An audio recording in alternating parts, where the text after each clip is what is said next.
है दिव्य हिमाचल टीवी में। मैं हूं आपके साथ काजोल चौहान। बुलेटिन की शुरुआत करेंगे मुख्य समाचारों के साथ।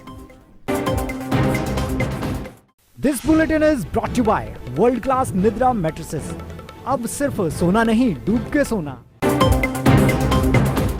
हिमाचल में 10 दिन कर्फ्यू, 10वीं के 1.5 लाख छात्र पर मोड जमा 2 और कॉलेज एग्जाम स्थगित। माननीयों का भी कटेगा 1 महीने का वेतन, सर्वदलीय बैठक में फैसला। कोविड फंड में जाएगी सैलरी। कोरोना की खतरनाक लहर में लोगों की मदद करे कार्यकर्ता, कांग्रेस प्रदेश अध्यक्ष कुलदीप राठौर का आह्वान। वैक्सीनेशन अभियान में हमीरपुर प्रदेश भर में अव्वल, 97% लोगों को लगा टीका। टीएमसी के खिलाफ हिमाचल भाजपा ने किया प्रदर्शन, कार्यकर्ताओं से मारपीट पर जताया रोष। नालागढ़ के प्लाईवुड उद्योग में ब्लास्ट, 1 कामगार की मौत, 3 झुलसे। तूफान के साथ बारिश और ओले, प्रदेश में मैदानों के लिए चेतावनी जारी। और अब खबरें विस्तार से।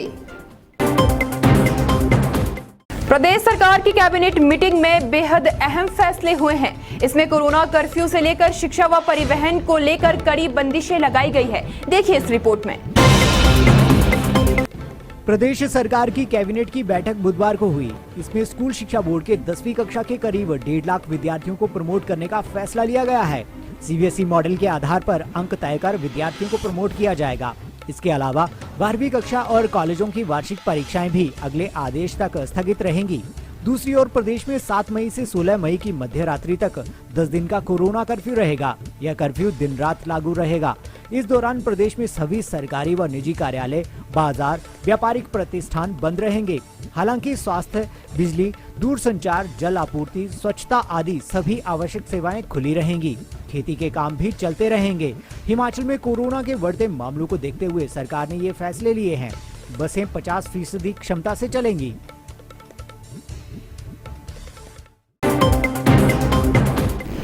देश दुनिया के साथ हिमाचल भी कोरोना से जूझ रहा है। ऐसे में सरकार ने कर्मचारियों के वेतन और पेंशनर की पेंशन में कटौती के निर्देश जारी किए हैं। इसी बीच अब विधायकों ने भी कोविड फंड में 1 महीने का वेतन देने को हामी भर दी है। देखिए रिपोर्ट। कोरोना से जंग के बीच अब प्रदेश के माननीयों का 1 महीने का वेतन भी कोविड फंड में जाएगा। विधायकों ने भी कोविड राहत कोष में पैसा देने के लिए हामी भरी है। बुधवार को मुख्यमंत्री जयराम ठाकुर की अध्यक्षता में हुई सर्वदलीय बैठक में ये निर्णय लिया गया। बैठक में सरकार ने प्रदेश के हालात बताए, जिस पर विपक्ष ने सरकार का सहयोग देने की हामी भरी। इस दौरान जयराम ठाकुर ने कहा कि केंद्र सरकार ने हाल ही में राज्य के लिए 6 नए ऑक्सीजन प्लांट स्वीकृत किए हैं।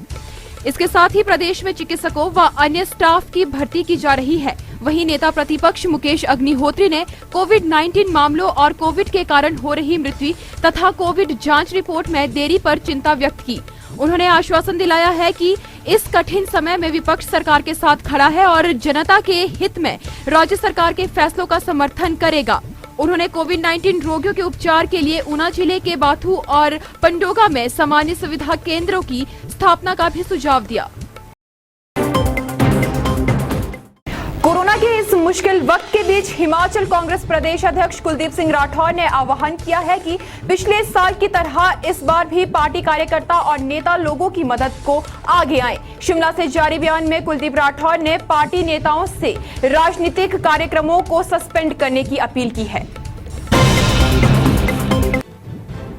हिमाचल कांग्रेस कप्तान कुलदीप राठौर ने राजधानी शिमला से जारी बयान में पार्टी कार्यकर्ताओं और नेताओं से कोरोना के इस खतरनाक दौर में लोगों की हर संभव सहायता करने की अपील की। कुलदीप राठौर ने कहा कि कोरोना के रफ्तार पकड़ने के लिए पूरी तरह से जयराम सरकार दोषी है। उन्होंने कहा कि हम सभी की यह नैतिक जिम्मेदारी बनती है कि इस मुश्किल घड़ी में हम लोगों की मदद करें। इसके लिए कांग्रेस मुख्यालय राजीव भवन में कोविड सहायता केंद्र स्थापित किया गया है। उन्होंने सभी जिलों और खंडों में गांधी हेल्पलाइन स्थापित करने की अपील कर पार्टी कार्यकर्ताओं से कोरोना से प्रभावित मरीज या उसके परिवार वालों को दवाइयां या फिर जरूरी सामान मुहैया करवाने पर जोर दिया। कोरोना की दूसरी लहर ने पूरे प्रदेश को हिलाकर रख दिया है। इस बीच वैक्सीनेशन अभियान ने भी जोर पकड़ लिया है। प्रदेश में अब तक हुई वैक्सीनेशन में हमीरपुर जिला प्रदेश भर में सबसे आगे है। देखिए ये रिपोर्ट। प्रदेश भर में कोरोना के खिलाफ जारी जंग में वैक्सीनेशन अभियान अहम रोल निभा रहा है। स्वास्थ्य विभाग ने भी वैक्सीनेशन अभियान को सफल बनाने में पूरी ताकत झोंक दी है।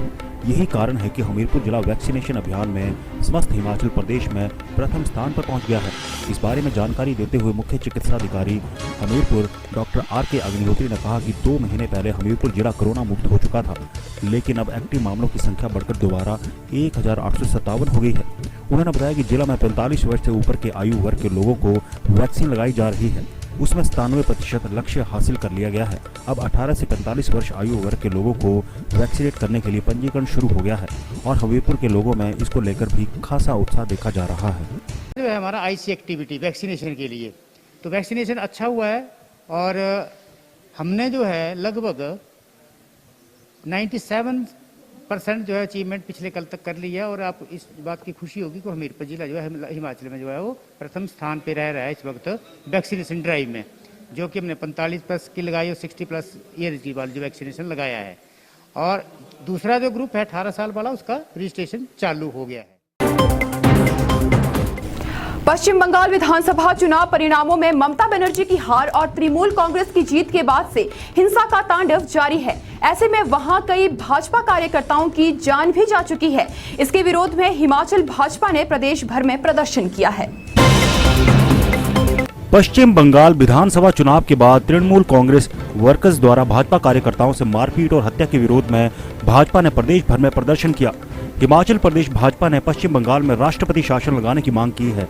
भारतीय जनता पार्टी ने बंगाल में हो रही हिंसा पर विरोध जताया और जिलाधीशों के माध्यम से ज्ञापन भेजे। इसमें कहा गया है कि बंगाल में राष्ट्रपति शासन लगाया जाए। प्रदेश के सभी मंडलों में धरना प्रदर्शन, मौन प्रदर्शन किया गया। वहीं जिलाधीश और SDM के माध्यम से राष्ट्रपति को ज्ञापन भेजे गए। इस दौरान बीजेपी कार्यकर्ताओं ने TMC की गुंडागर्दी के खिलाफ मोर्चा खोला और ममता बनर्जी के खिलाफ नारेबाजी की। नालागढ़ स्थित एक उद्योग के केमिकल टैंक में विस्फोट होने से एक कामगार की मौत हो गई, जबकि 3 गंभीर रूप से घायल हुए हैं। प्रशासन की टीम ने मौके पर पहुंचकर राहत कार्यों को अंजाम दिया है। उद्योग प्रबंधन के खिलाफ भी केस दर्ज कर लिया गया है। औद्योगिक कस्बे नालागढ़ के तहत बीड़ पलासी स्थित एक प्लाईवुड उद्योग के केमिकल टैंक में बुधवार सुबह भीषण विस्फोट हुआ। इस ब्लास्ट में कामगार की मौत हो गई, जबकि 3 अन्य झुलस गए। यह हादसा सुबह करीब 10 बजे हुआ, जब 4 कामगार केमिकल टैंक के पास काम कर रहे थे कि अचानक जोरदार धमाके के साथ केमिकल टैंक फट गया, जिसकी चपेट में 4 कामगार आ गए। इस हादसे में एक कामगार की मौके पर ही मौत हो गई, जबकि 3 अन्य कामगारों का स्थानीय अस्पताल में उपचार चल रहा है। इस घटना के बाद दमकल विभाग के कर्मी मौके पर पहुंचे और 3 घायल कामगारों को बाहर निकाला गया। घटना की सूचना मिलते ही SDM नालागढ़, DSP नालागढ़ मौके पर पहुंचे और स्थिति का जायजा लिया। उद्योग प्रबंधन के खिलाफ लापरवाही का मुकदमा दर्ज कर लिया गया है।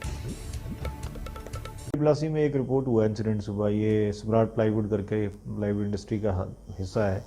तो इसमें पता लगा है कि एक ब्लास्ट हुआ है, जिसकी वजह से कोई स्पिल ओवर हुआ और उसमें कुछ लोग इंजर्ड हुए हैं और एक की मृत्यु भी हुई है। तो जिसकी मृत्यु, इसका नाम उमेश है और वो फैज़गंज UP के रहने वाले हैं। इसके अलावा जो 3 इंजर्ड हुए हैं वो एक रूपनगर के हैं और 2 लोग UP के हैं। इसमें अभी इंक्वायरी चल रही है। हमारे SDP नालागढ़ स्पॉट पे हैं, SP साहब भी गए और इसके अलावा इसमें जो है रेलिवेंट सेक्शंस में है केस रजिस्टर कर लिया गया है।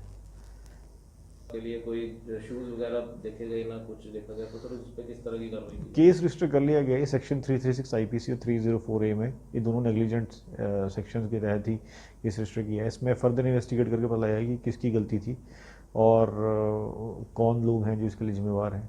इन्वेस्टिगेशन में सारी बात आगे जाएगी।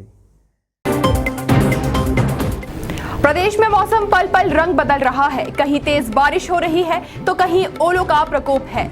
आखिर आने वाले दिनों में कैसा रहेगा मौसम, इस रिपोर्ट में देखिए। हिमाचल के मैदानी और मध्यम ऊंचाई वाले इलाकों में आगामी 2 दिन तक बारिश, तूफान और ओले गिरेंगे। ये चेतावनी मौसम विभाग ने जारी की है। मौसम विभाग ने ये भी दावा किया है कि समूचे प्रदेश में 11 मई तक मौसम खराब रहेगा। बुधवार दिन की बात की जाए तो ऊना जिला सबसे गर्म रहा।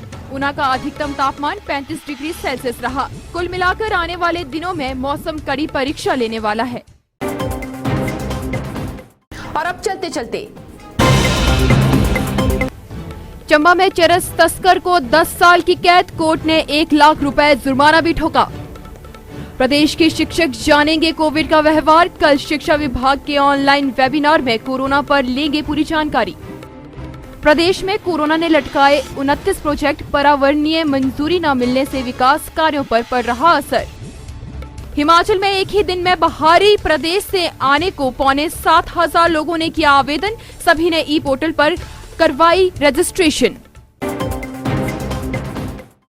चलिए फिलहाल इस बुलेटिन में इतना ही। मुझे दीजिए इजाजत। नमस्कार।